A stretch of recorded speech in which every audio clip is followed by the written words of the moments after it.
नारी पुत्र माने खाई छेई जे कुकुड़ा बलिदान जे देइथिले मांस मद खाइन जे आनंद होइले ताहारे कि राजा दूधे बेगे चली गले राजा रग्रते जाई बारदाज रहिले आरे बड़ी घर जोड़ी जणाइले दूत जो घरे मरा लोक आसिले तुरित ताहा शुणी महाराजा विस्मय होइले अपना अपना मने मने चिंता कले पाइकी बातुल मोर बुद्धि हेलाहीन पाप पुण्य विचार न कला मोर मन बुद्धिमत थिले मु किए मंद करती एही रूपे धरी मुहि बालक न बंजी पुण्य कला लोक माने स्वर्गर बसंती पाप कला लोक माने नरके पड़ती एते भावी महाराजा अपने उठिला चाकर मानकु जाहि वचन बोइला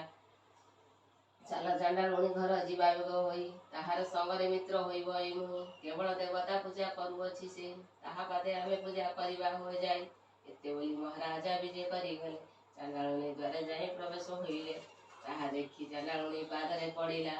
उठी घर पत्र जोड़ी छामुरे कहिला दिने मध्य महाराजा विजय होइला आचमित होई मते ताटका लागिला राजा बोलुछंती तुल सुन चांडालुणी